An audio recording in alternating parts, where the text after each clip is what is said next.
recap. What is the golden ticket? I call the golden ticket I to the fourth. Okay, we are talking about imaginary numbers. I to the fourth is our golden ticket. And you might say, why? Why is I to the fourth our golden ticket? Because when we start breaking it down, I to the fourth equals a nice pretty 1. And when we start rewriting and we start evaluating the values of I, that is going to be our golden ticket. Now, we also, steps to simplifying I to the n, okay? So we have I to some exponent. We're going to divide our exponent by 4. Why? Because it's going to let us rewrite that using the laws of exponents. So let's just, let's take, let me think. Let's take I, let me think. Let's just make it fairly easy, and we're just going to go with 43. I to the 43rd power. Now, let's write that in a different color simply because I've got blue going right here. I to the, and I think I said 34th power. I don't remember. I to the 34th powers. So, we want to divide in 34 by 4. 34 divided by 4 is 8. With the remainder of 2. So what we're going to do is we're going to rewrite I to the fourth raised to an exponent. How are we going to do that? Well, I to the fourth, we said 4 goes into 34 8 times. 8 times 4 is 32. We have 32 i's. We need 34, so we need I squared more. So this gives us 32. 32 plus 2 more is I to the 34th. Now, after dividing I to the n, we use our laws of exponents, okay? I to the fourth equals 1.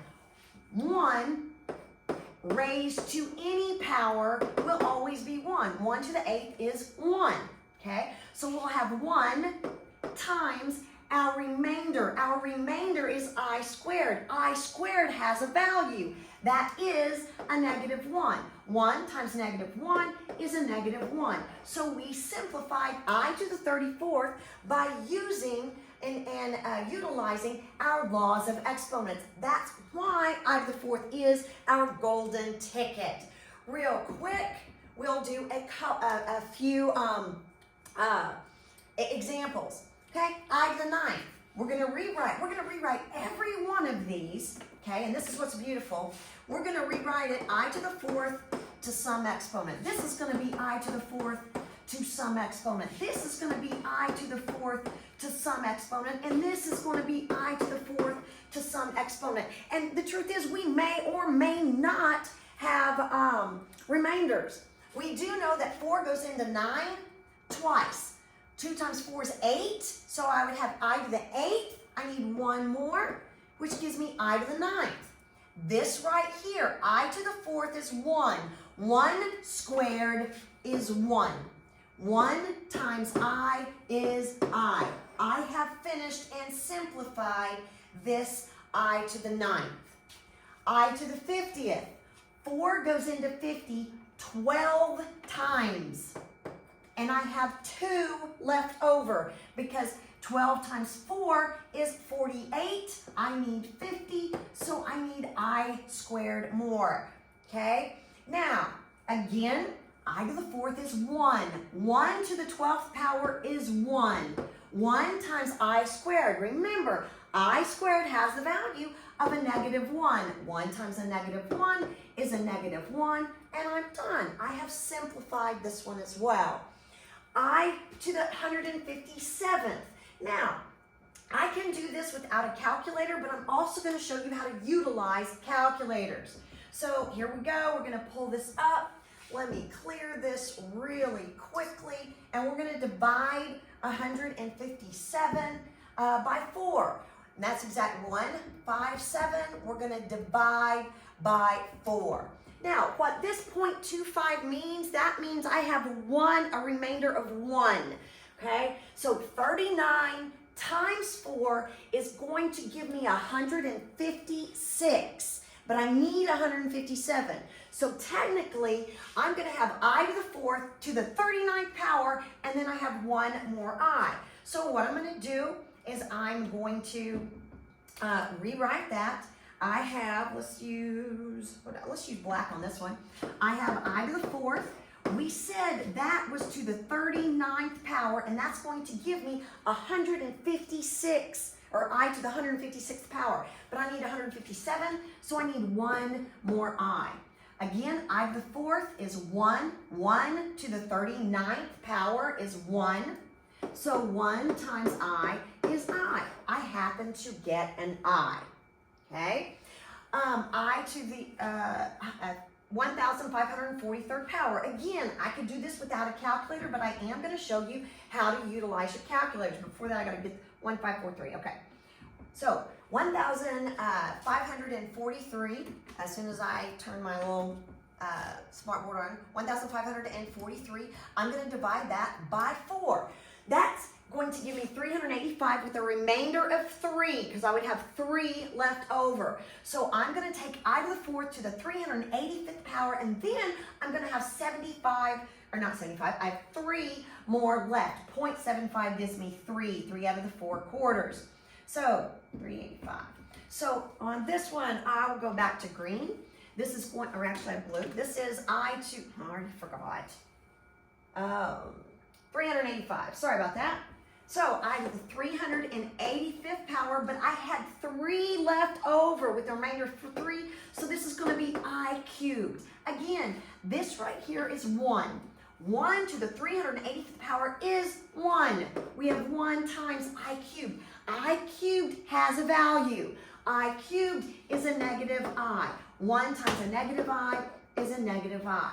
One thing I didn't do was something that turned out nice and pretty. Okay, let's look at something that might turn out nice and pretty.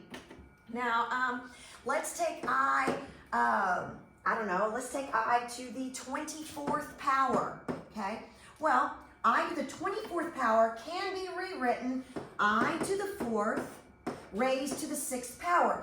That literally gives me no remainder. 6 times 4 is 24. I have no remainder. I to the 4th, okay, and I'll write down, I'll work vertically, maybe, okay. This right here, I to the 4th is 1, okay.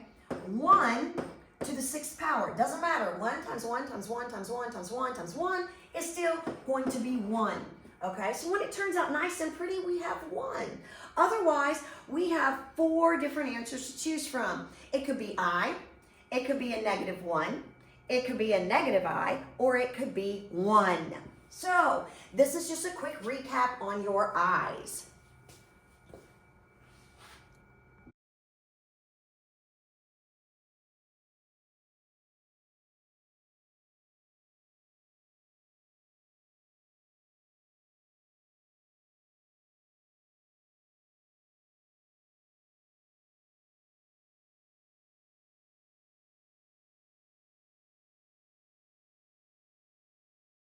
The next little quick recap is our quadratic equation. Our quadratic equation gives us parabolas. We've been dealing with the parent function of our quadratics since we walked in this year, since August. So our quadratic equation, it's in standard form. Standard means it's expanded, it's all multiplied out.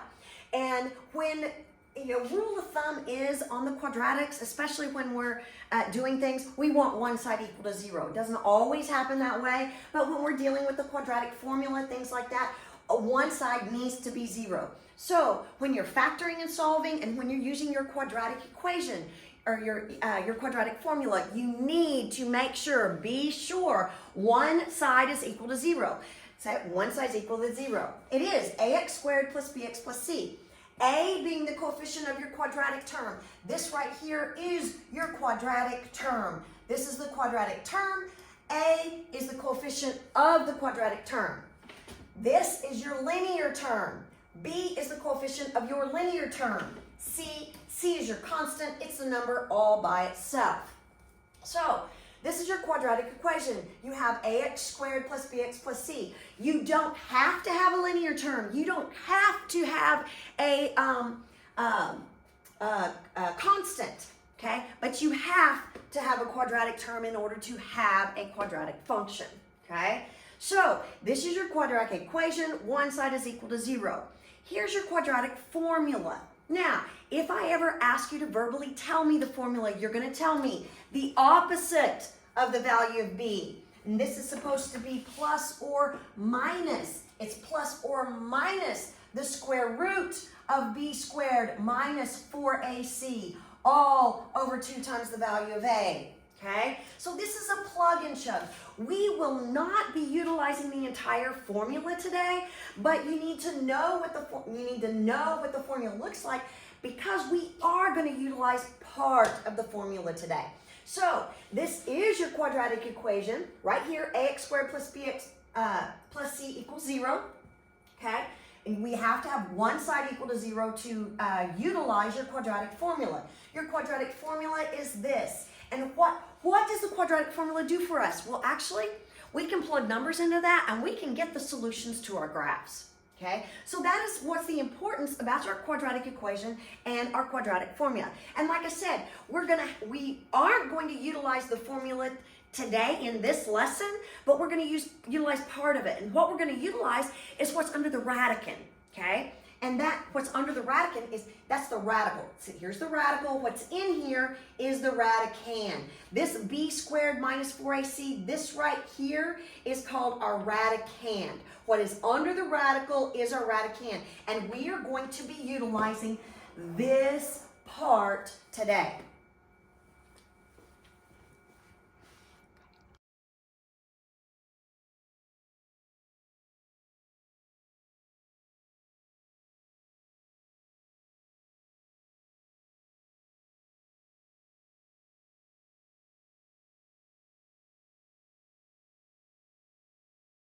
Okay, what is under the radicand, or what the radicand is b squared minus 4ac. So what we want is we want our linear term, the coefficient, we want to square it. We're going to subtract 4 times the coefficient of our quadratic term times our constant. That right there is called the discriminant. Okay, the discriminant is the value of the radicand. Okay, and how does that help us? It tells us, the discriminant tells us what type of solutions we have and how many. So if we utilize this, we find the value. If that value is greater than 0, I have 2 real solutions. That means that graph, that parabola, is going to cross the x-axis in 2 places. If my discriminant is greater than 0, it will cross my x-axis in 2 different places. So I will have 2 solutions. They're real. Okay, so I have 2 real solutions. We're going to call these solutions because they're not really asking us how many roots we have. They're asking us what types of solutions and how many. So our discriminant's greater than 0. We have 2 real solutions. That means it's going to intersect. Let's see. Let's draw it. So I would have a parabola like this.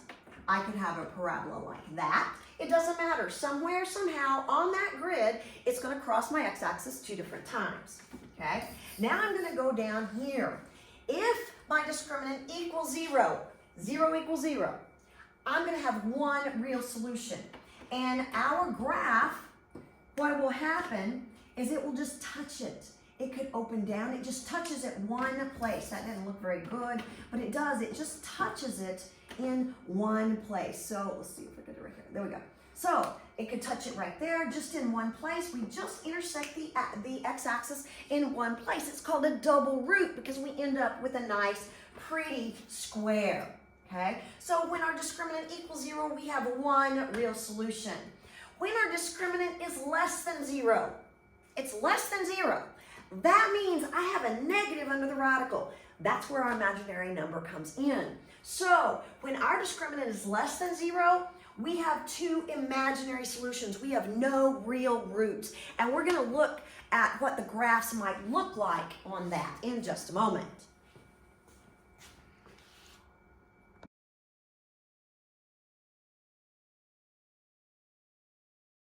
Okay, I told you that we were going to look at our graphs with our discriminants. If our discriminant is greater than 0, we have 2 real solutions. That means our graph is going to intersect the x-axis in 2 different places. If we look up here, I only have 1 graph that intersects in 2 different places.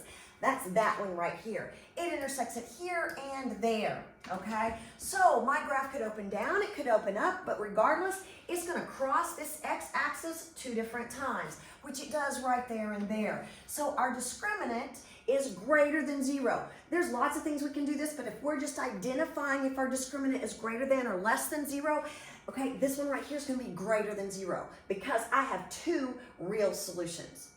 This one right here, it only touches it once, one time. That means our discriminant equals 0. I have 1 root. It's a double root. That means I have a multiplicity of 2. All it means is that this is a perfect square. It shows up twice, whatever it is. Okay? This one right here, this is my x-axis. That graph doesn't cross it in any way, shape, or form. I could either open up or I could open down, but regardless, I'm not touching that x-axis. My parabola will never, ever cross that axis. When the parabola never crosses the x-axis, that means my discriminant is less than 0, okay?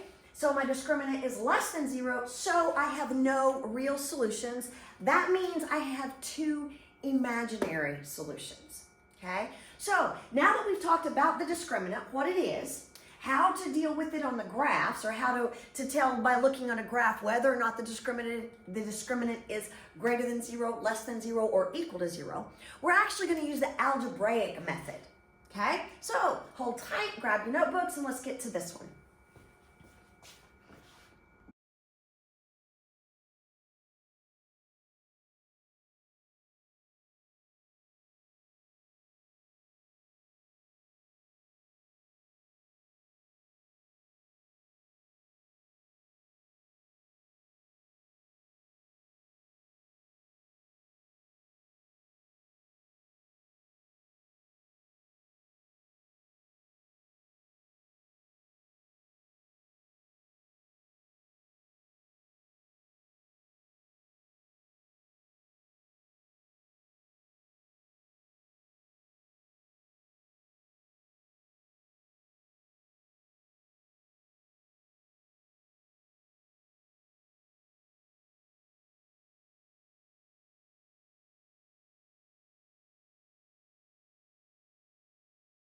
Okay, here we go. We are going to utilize the discriminant.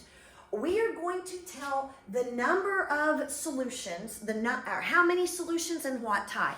So we're taking these in particular quadratic equations, and we're going to determine how many solutions and what type of solutions. So here's the deal. We can either have 2 real solutions, okay, 2 imaginary solutions, or 1 real solution, okay? So those are our options. We only have 3.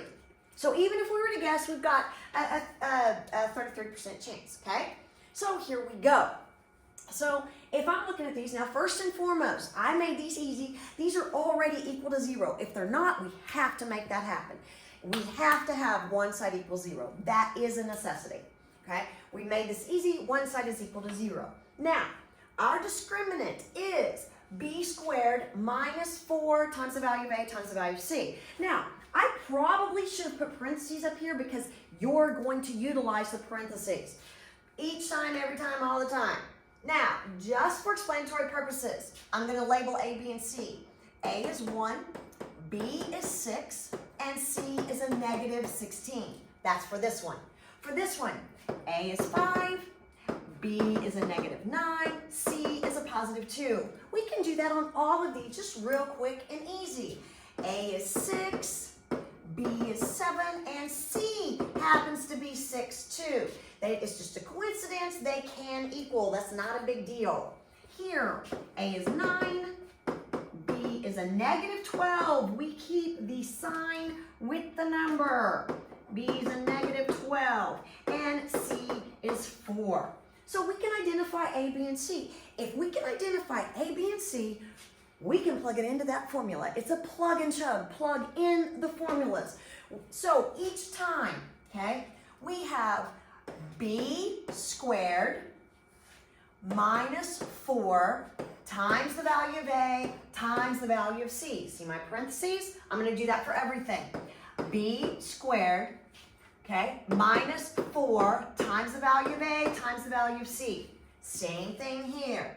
we have b squared minus 4 times the value of a times the value of c. This one too, we have b, and I don't like the way that looks.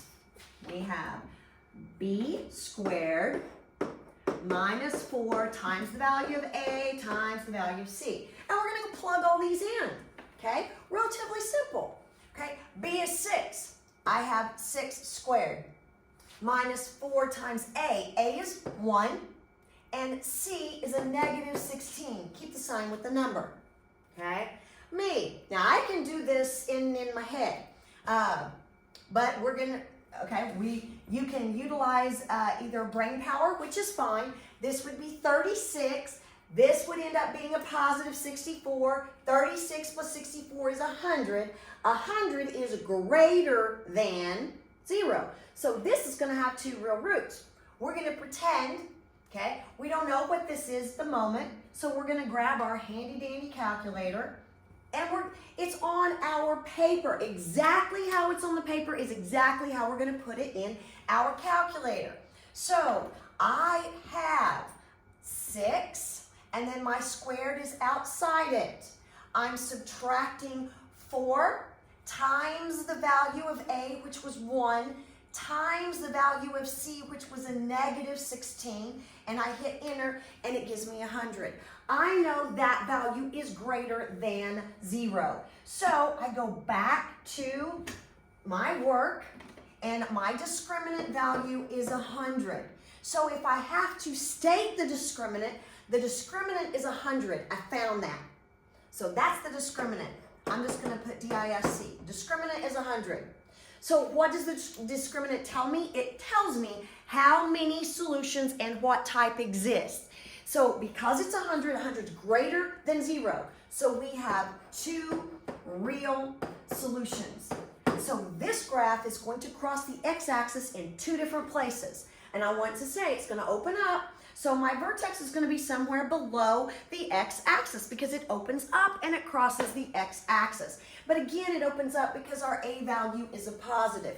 If our a value is negative, it would open down, okay? But regardless, our discriminant is 100. That means I have 2 real solutions. 2 solutions, what type? They're 2 real solutions. This one here, same song and dance, okay? We have b squared. B is a negative 9 squared, minus 4 times the value of a is 5, times the value of c is 2. So we're going to pick up our handy-dandy calculator. If it's not on our paper, it doesn't go in the calculator. So here we go. We grab the calculator. I have my, well, I don't either. So now I have my negative 9, and I'm supposed to square it. Yes? Minus 4 times the value, and I've already forgotten, so we're going to have to go look, times the value of a, which is 5, times the value of c, which is 2. A is 5, I close that. C is 2, I close that. I hit enter, and I get 41. Okay, so 41 is greater than 0. I'm going to go back here, and that's what we've got. Okay, so we've got 41. 41 is our discriminant. Okay, that's our discriminant. 41 being positive, greater than 0. We know, just like this first one, we have 2 real solutions. Okay, 2 real solutions. This one here. Okay, we have b squared. B is 7, so we have 7 squared, okay? Minus 4 times the value of a, which is 6, times the value of b, which is 6. Everybody with me? So pick up our handy-dandy calculator. It is on our paper. So if it's on our paper, it goes into the calculator. So here we go. I have 7, and it's squared. I'm going to subtract 4 times the value of a, which is 6, times the value of c, which is 6, and we get a negative 95. Negative 95, that is way lower than 0. So we come back to our paper, okay? Our discriminant here, let's maybe scroll down. Scroll, there we go. So we have a negative 95 is our discriminant. negative 95.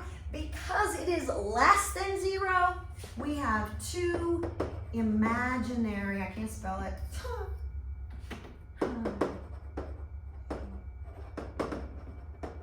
We have two imaginary solutions, okay?